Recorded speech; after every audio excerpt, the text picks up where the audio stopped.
Hello दोस्तों, कैसे हैं आप लोग। आप लोगों को उदित फार्मेसी की यूट्यूब चैनल पे स्वागत है।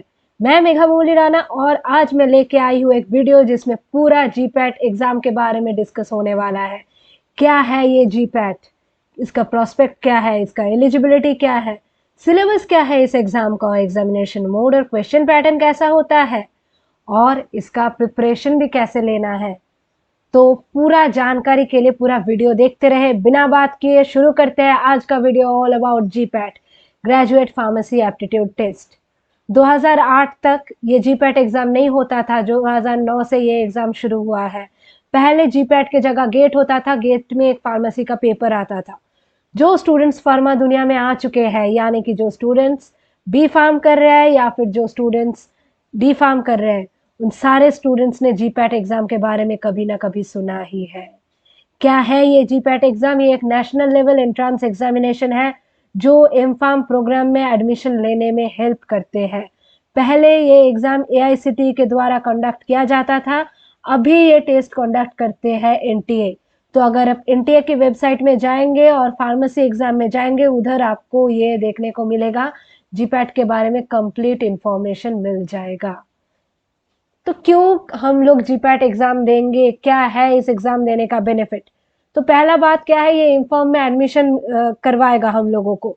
और अगर हमारे पास इनफॉर्म में एडमिशन करने का टिकट है, ये जीपैट है, तो हम लोग इंडिया के कोई भी प्रेस्टिजियस एजुकेशनल इंस्टीट्यूट में एडमिशन ले सकते हैं। हम नाइपर में जा सकते हैं, हम जादवपुर यूनिवर्सिटी में जा सकते हैं, हम आईआईटी बीएचयू में पढ़ सकते हैं, हम यूआईपीएस पंजाब में पढ़ सकते हैं। तो हमें बेहतर से बेहतर इंस्टीट्यूट्स में एमफार्म करने का मौका मिल जाएगा, सिर्फ अगर हम जीपैट क्लियर करेंगे तो।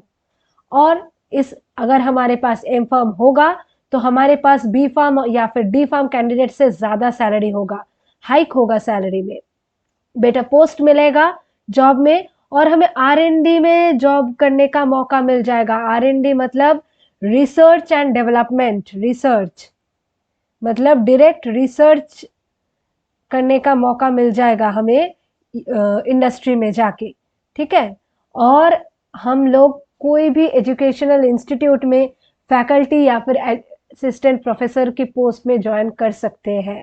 अगर हमारे पास जीपैट है तो हम जेआरएफ यानी कि junior research fellow government institute में बन सकते हैं।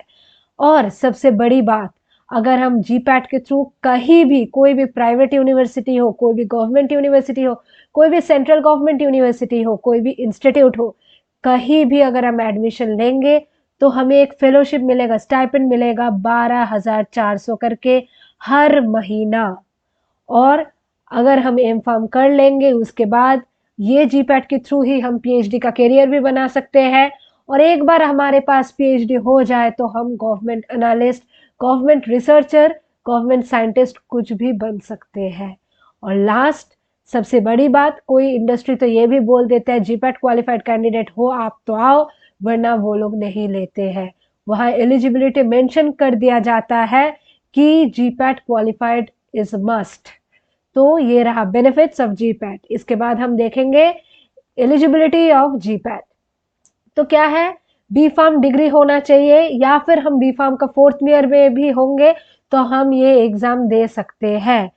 3rd ईयर में भी आप लोग एग्जाम लिख सकते हो, बट उसका वैलिडिटी काउंट नहीं किया जाएगा, क्योंकि 3rd year candidates can't take admission that year into M pharm. But अगर आपका पास आउट हो गया है या फिर आप 4th ईयर में हो तो आपका वो मार्क्स का वैलिडिटी काउंट किया जाता है। इसका कोई एज लिमिट नहीं है। तो अगर आपने बहुत पहले बी फार्म कर लिए हो तो आप अब भी जीपैट एग्जाम दे सकते हो, क्योंकि इसका ना ही कोई एज लिमिट है, ना ही कोई अटेम्प्ट लिमिट है। और इसका जो स्कोर है, ये स्कोर 3 साल तक वैलिडिटी है। यानी कि अगर मैं इस साल जीपैट क्लियर करूंगी तो इस साल मुझे एडमिशन मिलने का मौका मिलेगा, नेक्स्ट साल मुझे एडमिशन मिलने का मौका मिलेगा, और उसके बाद वाला साल भी मुझे एडमिशन लेने का मौका मिलेगा। और क्या करते हैं स्टूडेंट्स, पहला साल में ही वो लोग एडमिशन ले लेते हैं मास्टर डिग्री में, और 2 साल के बाद जब उन्हें नाइपर देना होता है, नाइपर का पीएचडी एग्जाम, तब वो इसी स्कोर का वैलिडिटी से एग्जाम देते हैं। क्योंकि नाइपर पीएचडी एग्जाम देने के लिए आपके पास जीपैट या फिर गेट कोई भी एग्जाम का क्लियरेंस होना जरूरी है। अगर आप ये दो एग्जाम क्लियर नहीं कर रहे हो तो आप ये एग्जाम के लिए बैठ ही नहीं पाओगे। तो इसलिए जीपैट आपको टिकट देता है नाइपर एग्जाम में बैठने का। ठीक है, चलिए देखते हैं इसके बाद सिलेबस क्या है। सिलेबस में मेजर सब्जेक्ट्स है pharmaceutics, pharmaceutical chemistry, pharmacology and pharmacognosy.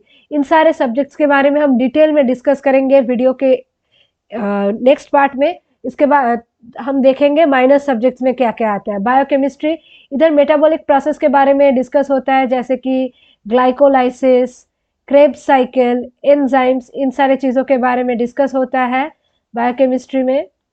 इसके बाद माइक्रोबायोलॉजी में हम एसेस देखेंगे, डिफरेंट टाइप ऑफ एसेस। इसके बाद हम स्टेरिलाइजेशन के बारे में देखेंगे कि कैसे स्टेरिलाइजेशन करते हैं। ठीक है, इसके बाद हम बायोटेक्नोलॉजी के बारे में देखेंगे। तो बायोटेक्नोलॉजी में क्या है, सेंट्रल डॉगमा देखेंगे, डीएनए से कैसे आरएनए बनता है, आरएनए से कैसे प्रोटीन बनता है, तो ये सब कुछ हम देखेंगे। और कैसे रिकॉम्बिनेंट डीएनए टेक्नोलॉजी बनते हैं, कैसे हम डाउन स्ट्रीमिंग करते हैं, और ये बायोटेक्नोलॉजिकल प्रोसेस में हम देखेंगे एसडीएस पेज कैसे रन होता है, एगरोस जेल इलेक्ट्रोफोरेसिस कैसे करते हैं। इसके बाद हम देखेंगे जूरिस्प्रूडेंस के बारे में। जूरिस्प्रूडेंस में क्या है, रेगुलेटरी अफेयर्स के बारे में हम पढ़ते हैं जूरिस्प्रूडेंस सब्जेक्ट में।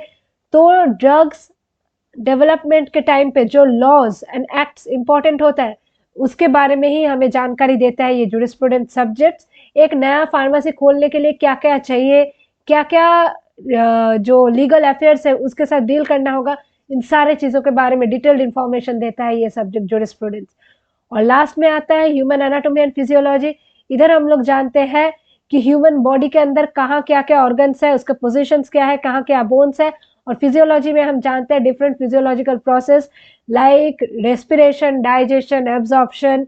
उसके बाद हम जानते हैं nervous system, circulatory system, urinary system, इन सारे सिस्टम्स के बारे में। इसके बाद हम डिटेल में डिस्कस करेंगे जो मेजर सब्जेक्ट्स है, जिसमें पहला आता है फार्मास्यूटिक्स। ये ब्रांच ऑफ फार्मेसी है जो कि development, manufacturing and formulation of pharmaceutical doses form के बारे में डिस्कस करते हैं। इसमें जो मेन टॉपिक्स है जनरल फार्मास्यूटिक्स, जिसमें डोजेज फॉर्म होता है कि किस फॉर्म में डोज देना है, टैबलेट या कैप्सूल या पैरेंटेरल या फिर सस्पेंशन। इसके बाद प्रेस्क्रिप्शन, प्रेस्क्रिप्शन का पार्ट्स क्या होता है, पोसोलॉजी, एक डोज कैलकुलेशन का जो चैप्टर होता है उसको पोसोलॉजी बोलते हैं। इंडस्ट्रियल फार्मेसी में हम देखेंगे कैप्से tablet, capsule, parenteral, emulsion, suspension, aerosols कैसे बनाते हैं, इसका एक्सिपिएंट्स क्या चाहिए, कैसे स्टोर करना है, इन सारे चीज़ों के बारे में डिटेल्ड इन्फॉर्मेशन जानते हैं। इसके बाद बायो फार्मास्यूटिक्स में drug absorption, drug distribution, drug metabolism, drug excretion के बारे में इंफॉर्मेशन मिलता है। और इसके बाद ड्रग डिलीवरी सिस्टम में different types of drug delivery system, जैसे कि oral, nasal, rectal, liposome, niosome, lysosome, सारे जो मीडिएटर्स है ड्रग डिलीवरी का, उन सारे चीज़ों के बारे में जानते हैं। और फार्मास्यूटिकल इंजीनियरिंग है। फार्मास्यूटिकल इंजीनियरिंग में जो इंस्ट्रूमेंट्स यूज होता है फार्मा इंडस्ट्री में, उसके बारे में सब कुछ जानते हैं, उसका प्रिंसिपल, उसका वर्किंग, उसका जो ड्रॉबैक्स, उसको कैसे हैंडल करते हैं, सारे डिटेल्ड इंफॉर्मेशन हम इस सब्जेक्ट में पढ़ते हैं। इसके बाद हम जाएंगे फार्मास्यूटिकल केमिस्ट्री में। इधर केमिकल प्रॉपर्टीज, सिंथेसिस और एनालिसिस ऑफ ड्रग्स के बारे में जानेंगे। इसमें जो टॉपिक्स कवर होते हैं उसमें आता है SN1, SN2 reactions, name reaction और एलिमिनेशन रिएक्शंस के बारे में इंफॉर्मेशन।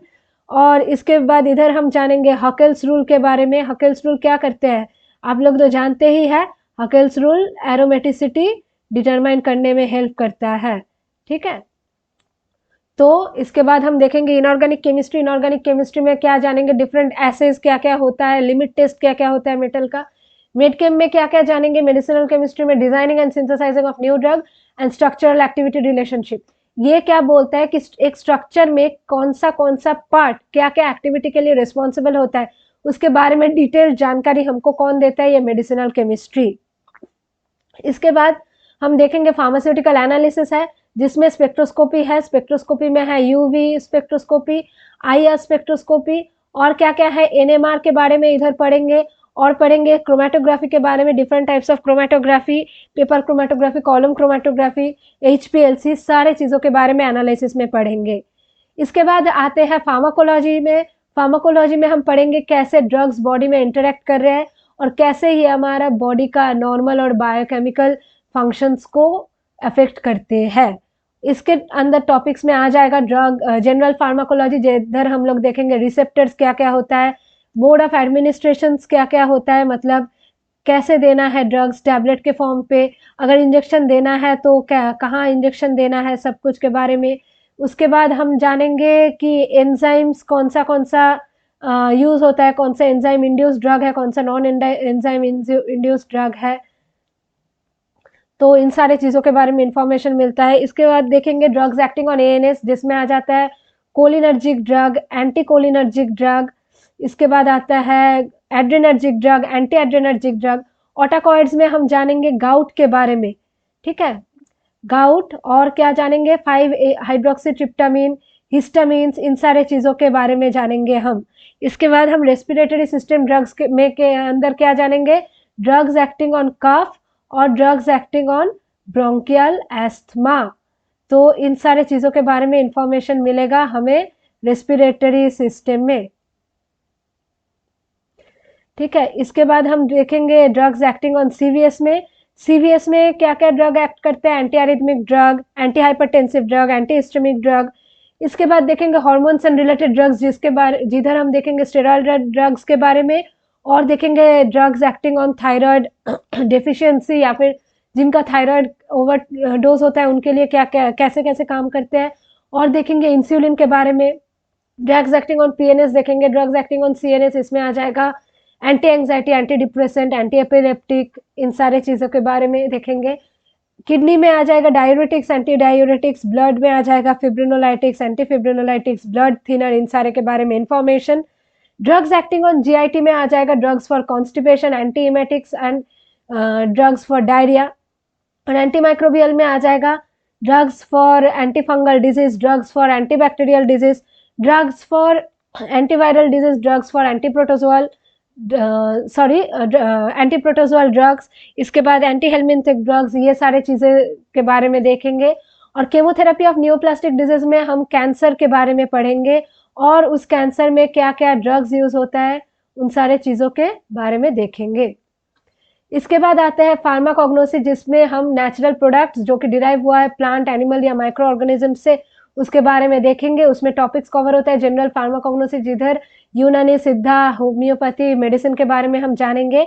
उसके बाद ड्रग्स कंटेनिंग अल्कालॉइड्स, इसके बारे में जानेंगे, जो अल्कालॉइडल ड्रग्स है, जैसे कि एफेड्रा, उसके बाद कॉल्चिसिन, इन सारे के बारे में जानेंगे।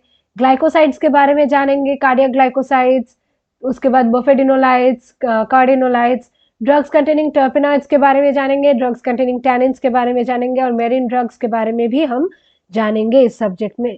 इसके बाद हम देखेंगे 2023 में क्वेश्चन वाइज सब्जेक्ट जो था वो कितना वेटेज कैरी करता था। तो फार्मास्यूटिकल केमिस्ट्री में 38 क्वेश्चन आए थे, तो एक एक क्वेश्चन का 4 मार्क्स होता है, तो फिर 38 इंटू 4 आ जाएगा 152 मार्क्स। फार्मास्यूटिक्स में भी 38 क्वेश्चन आए थे, 152 मार्क्स का। फार्माकोलॉजी में 28 क्वेश्चन, 112 मार्क्स। फार्माकोग्नोसी में 10 क्वेश्चन, 40 मार्क्स, और अदर सब्जेक्ट्स में 44 मार्क्स।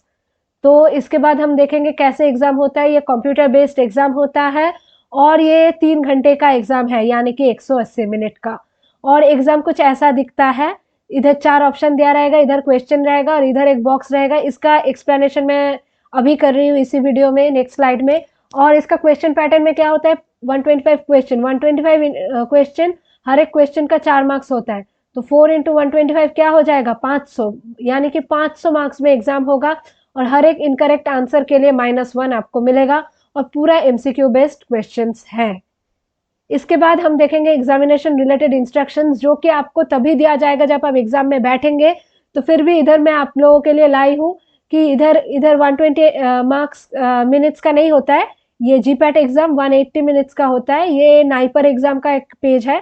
तो इधर क्या है, ये इसका मतलब है ये क्वेश्चन हमने नहीं देखा, रेड कलर का मतलब है हमने क्वेश्चन देखा फिर भी आंसर नहीं किया, ग्रीन कलर का मतलब है हमने आंसर किया, पर्पल कलर का मतलब है हमने देखा है इसको फिर भी आंसर नहीं किया और बाद में देखेंगे, मार्क फॉर रिव्यू कर दिया।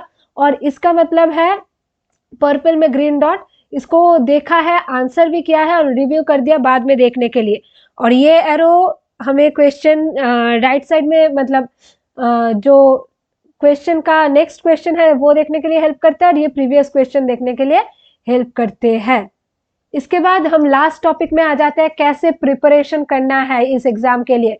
तो ये ऐसा एक एग्जाम है जिसमें हमें इवेलुएट किया जाता है कि हमने 4 साल का बीफार्म में क्या क्या पढ़ा है और पढ़ के कितना रिटेन किया है, कितना याद रखे हैं और कितना याद रख के क्वेश्चन सॉल्व कर पा रहे हैं। पूरा एमसीक्यू बेस्ड क्वेश्चन है। तो पहले अगर हमें पढ़ना है तो एक प्रॉपर स्ट्रैटेजी बनाना है, उस स्ट्रैटेजी बना के सब्जेक्ट वेटेज के अकॉर्डिंग हमें पढ़ना शुरू करना है। और अगर हम पढ़ रहे हैं, उस पढ़ने के बाद कोई एक चैप्टर पढ़ने के बाद तुरंत ही उस चैप्टर का एमसीक्यू करना है, ताकि हमारा एमसीक्यू प्रैक्टिस रहे। और एमसीक्यू प्रैक्टिस करते वक्त हमें टाइम मैनेजमेंट भी करना है, ताकि हमारा कोई क्वेश्चन छूट ना जाए एग्जाम देते देते। और जितना हम एग्जाम देना प्रैक्टिस करेंगे उतना हमारा एक्यूरेसी आएगा, उतना हमारा स्पीड बढ़ेगा। और इसमें सबसे बुरा बात यह है कि इसमें बस 10% स्टूडेंट ये एग्जाम क्वालिफाई कर सकते हैं। बट इसका मतलब ये नहीं कि आप क्वालिफाई नहीं कर सकते, इसका मतलब ये है कि आप अगर थोड़ा सा ध्यान से इसको पढ़ोगे, थोड़ा सिंसियरिटी के साथ, प्रॉपर स्ट्रेटेजी के साथ आप पढ़ोगे, तो आप भी ये एग्जाम आसानी से क्लियर कर सकते हो। चलो आज के लिए जीपैट के लिए इतना ही इंफॉर्मेशन था। तो आप लोग अगर डी फार्म कर रहे हैं तो आप लोगों के लिए ये है उदित फार्मेसी का ऐप। और इधर आप लोगों के लिए ही बहुत नॉमिनल प्राइस में ये वीडियो लेक्चर प्रोवाइड किया जा रहा है। बस 1499 में आप लोगों को फर्स्ट ईयर और 1499 में सेकेंड ईयर का पूरा इन्फॉर्मेशन मिलेगा। रिकॉर्डेड लेक्चर रहेगा, उसमें लाइव क्लासेस रहेगा, ई बुक रहेगा पीडीएफ नोट्स के साथ, चैप्टर वाइज एक्सरसाइज रहेगा, चैप्टर वाइज टेस्ट रहेगा, लाइव चैट रहेगा, और हिंदी इंग्लिश दोनों लैंग्वेज में ही एक्सप्लेनेशन रहेगा। और पूरा 5 सब्जेक्ट कवर करेंगे। तो ये आप लोगों के लिए ही है। और अगर आपको बस हार्ड कॉपी चाहिए तो बस 999 में आप ले सकते हो उसको।